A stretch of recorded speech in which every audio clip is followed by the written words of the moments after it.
a gente pensar, temos uma tendência a pensar o cinema como se ele existisse isoladamente das outras formas de expressão artística. E eu acho que no caso do Vertov, bem em particular, é fundamental pensar o que ele fez no conjunto das expressões artísticas da então União Soviética. É preciso vê-lo junto com os construtivistas disso. Em particular, me parece que existem dois artistas nessa época, plásticos, né, e fotógrafo, outro, que tem um diálogo com ele, de onde ele tirou algumas coisas e a quem ele levou algumas ideias que acabaram gerando formas de expressão renovadoras, pelo menos, né? Um deles foi um fotógrafo, o Alexander Rodchenkov. O outro foi um artista plástico, que é o Casimir Malevich.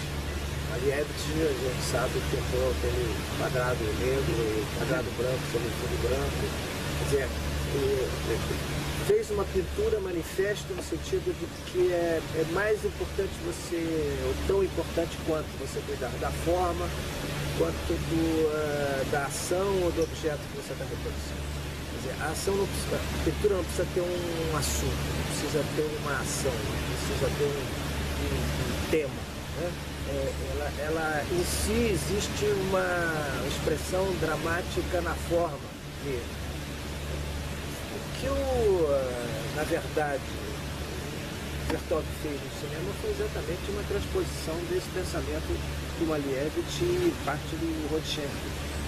A preocupação que era numa sociedade, num processo revolucionário, numa sociedade em que você estava, de um lado, com uma produção industrial crescente, renovadora, crescente no sentido de que existiam novos métodos de produção, máquinas,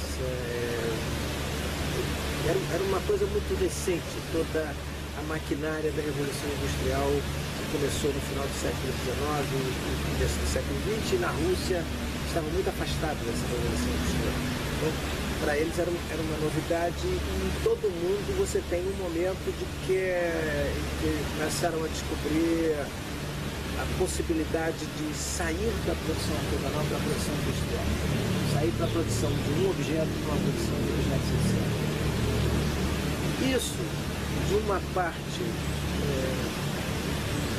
tendo contato com o Malevich, ou seja, alguém que diz para você que o assunto da pintura não é tão determinante quanto a pintura de si mesmo, quanto a forma que você dá ao quadro, e tendo do outro lado um fotógrafo como o Rodchenkov, que começou a fotografar de ângulos diferentes, de alto, de baixo, quadrando coisas cotidianas, uma árvore, um rosto de pessoa, de um ângulo diferente, para enfatizar a ideia de que também a visão precisa ser renovada, e a ideia de que é preciso você se dar conta de que a máquina de fotografar ou de filmar está vendo melhor do que o que nós vemos, né? Está vendo com maior precisão algumas coisas que nós não conseguimos perceber a olho nu, nós passamos a perceber com a câmera. Isso alimentou o cinema do Vertov, ao mesmo tempo que o cinema do Vertov dialogou e alimentou também essa sensação que existia no ar. Então, se hoje a gente volta para o cinema do Vertov, o que você vai ver é que ele, primeiro, é um cinema bem manifesto, bem como guardadas as proporções, como o quadro do Malevich. É alguma coisa inesperada dentro dos padrões daquele momento. Quer dizer, você tinha um hábito de ver imagens com uma determinada característica e ele propôs uma coisa nova. Você tinha no cinema mesmo um hábito de contar histórias com um modo muito teatral, e que a fotografia existia apenas como uma reprodução do que estava acontecendo diante da câmera, e ele faz com que a ação da câmera sobre a coisa que ele estava filmando apareça mais, seja mais importante às vezes do que a coisa propriamente filmada. O que ele traz é principalmente essa, não apenas isso, mas primeiro, essa ideia de que existe um dinamismo na visão e que isso corresponde a um entendimento do mundo do século XX. Basta a gente lembrar que, mais ou menos nessa mesma época, não muito distante da União Soviética, um pintor e fotógrafo de origem húngara dava aulas de fotografia no Bauhaus, na Alemanha. Ele tinha uma expressão hoje muito interessante para a gente, porque ela vem paralela. Enquanto Vertov estava dizendo, eu sou o cinema hoje, eu sou o cinema que eu vejo mais, eu sou um microscópio, eu sou um telescópio, eu sou uma teleobjetiva, eu sou tudo ao mesmo tempo, o Moholy Nagy, esse húngaro que ensinava fotografia no Bauhaus, dizia, no futuro, analfabeto vai ser quem não souber fotografar.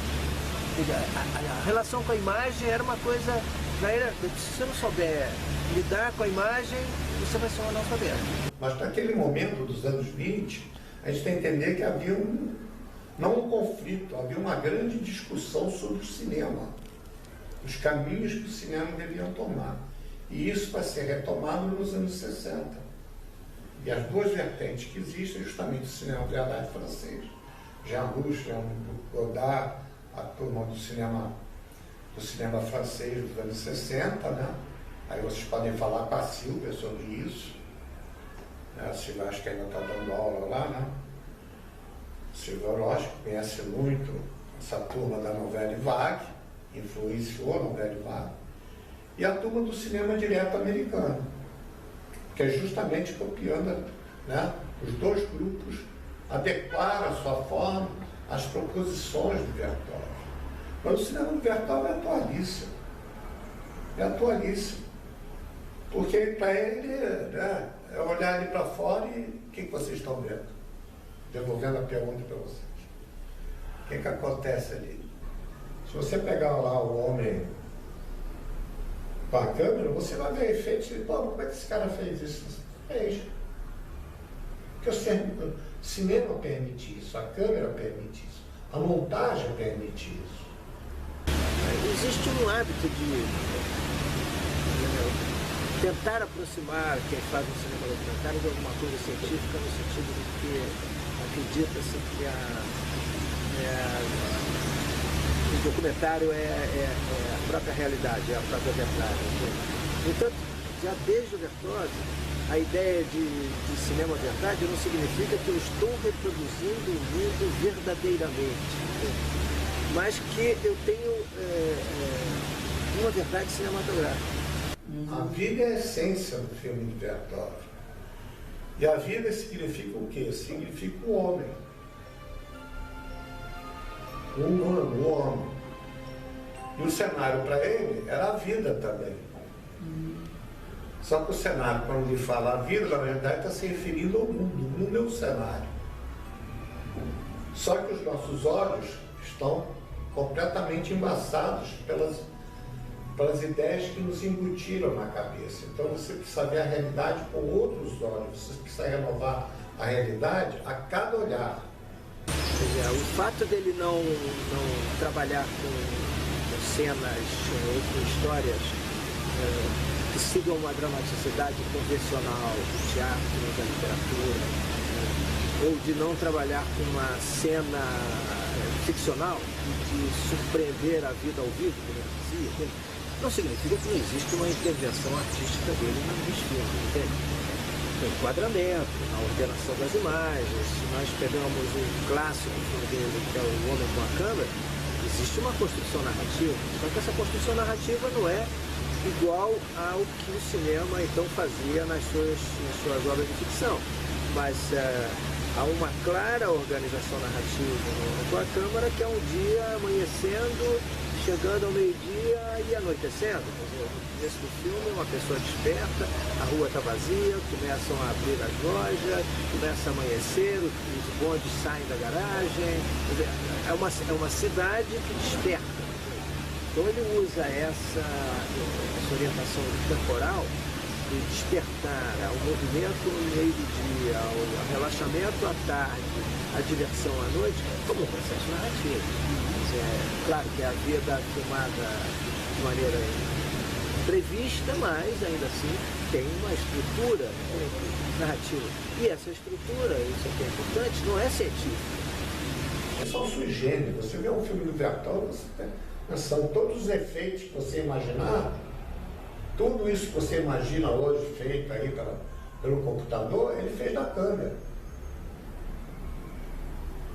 Se isso é ciência, eu não sei. Para mim é arte. Esse contato com uma coisa que se movia tal como se move a realidade, tudo que aconteceu não acontece de novo porque você não viu direito, ou você viu, ou você não viu, entende? Isso era uma novidade. Entende? E o que o Vertov insistia era assim, essa novidade é melhor do que, informa muito mais do que eu recebo com meus olhos sem essa acessório, sem esse complemento, sem essa... Então, nesse sentido, ele é um criador, não um cientista. Entende? Você disser, existe algo de ciência no cinema? Sim, existe. Cara. Quer dizer, olha aí, fez o equipamento, mas na utilização desse equipamento, mesmo quando ele se refere a um registro puramente contemplativo de alguma coisa, a intenção aqui não é científica, entende? O tema do Quino Prata era o velho contra o novo. Então ele vai filmar o que tinha, digamos, melhorado na sociedade soviética e sinais do antigo que não tinham ainda sido resolvidos na União Soviética. Então ele filma dependentes do alcoolismo na rua, gente na rua caída no banco porque estava inteiramente embriagado, gente que não tinha se adaptado às condições de trabalho, exigência de trabalho, e ele bota o que mudou, o que é moderno, o que está em movimento, em oposição ao que é velho. E num desses processos, num desses momentos de narração, ele, para entrar no velho, ele faz com que todas as coisas se façam invertendo o movimento dos personagens em cena. Então todo mundo anda para trás, os carros andam para trás, os bois andam para trás, entende? Porque não havia digamos, uma explicação escrita, né? Um letreiro. Era você perceber pela imagem que estávamos regredindo. A gente tem que entender que todo artista, seja ele de que área for, ele é fruto de um contexto. É um contexto social, político, econômico que ele vive, que ele nasce. E o contexto familiar.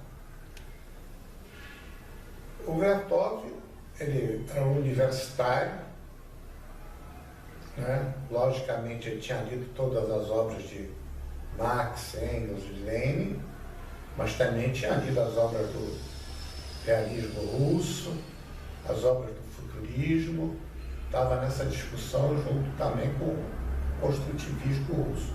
Todos esses movimentos eram paralelos, as discussões se davam, as pessoas se reuniam, debatiam. E ele, de fato, queria, né, dentro da proposta dele, na verdade, era mostrar uma nova realidade. Não criar uma nova realidade, é mostrar, através do processo fílmico dele, né, do método que ele deixava de filmar, de mostrar uma nova realidade, uma nova leitura da realidade vivida. E com isso pretendia esclarecer as massas, pretendia esclarecer o povo russo, né? Não que o cinema dele fosse um cinema de propaganda, totalmente diferente. É um cinema muito mais profundo, é um cinema que vale até hoje, já está por tudo aí. Né? É um cinema revolucionário por isso. Era uma nova forma, mas calcada fundamentalmente em cima do documentário. Ele, como vários outros criadores, em certo momento foram pressionados pelo Estado russo, porque estavam levantando questões ou se expressando de maneira que não era o que interessava ao Estado. Com a ascensão do Stalin ao poder, o que aconteceu foi que vários artistas russos foram censurados, perseguidos, marginalizados. De um certo ângulo, claro, eram todos socialistas, eram todos comunistas, estavam todos entusiasmados com a Revolução. Esse saltado que era o czarismo para uma Revolução Socialista provocou um entusiasmo enorme e um processo criativo enorme. É um delírio dizer assim, mas eu tendo a achar o contrário, que na verdade o Estado é que começou a seguir os artistas e em um certo momento se afastou deles. Pouco o movimento se perdeu, toda a efervescência da era revolucionária acaba nos anos 30. Porque aí só havia uma maneira de fazer aquilo que o Partido Comunista ditava. Nos anos 20 não, enquanto o Lenin estava vivo, o Trotsky estava vivo, havia uma efervescência cultural. Os movimentos debatiam independente da política. Né? Depois não.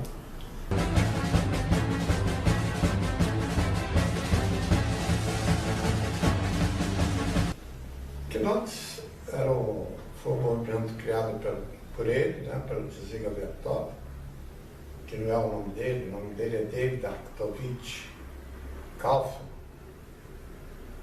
O irmão dele é o Mikhail e a mulher dele, Elisabetta.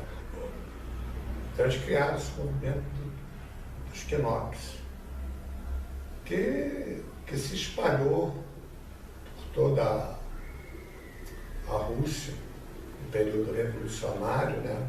Principalmente entre os anos 20 e 30, e que era um método, uma forma de fazer cinema, que ele julgava, né? Que foi se aprofundando no percurso da década, que ele chamou de cinema a olho, e depois de cinema verdade.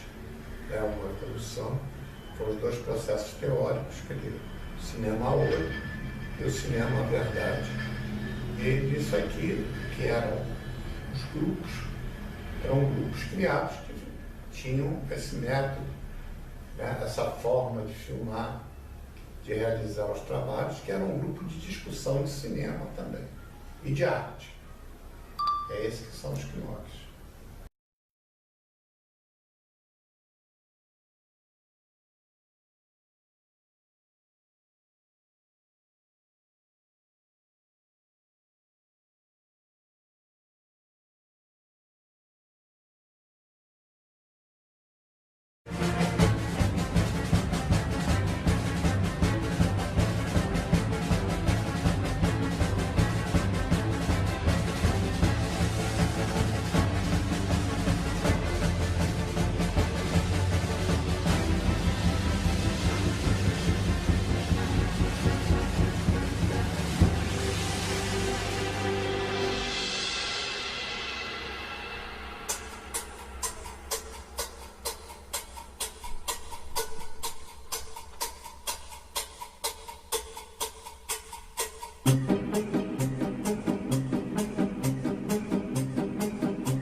Debaixo do edredom.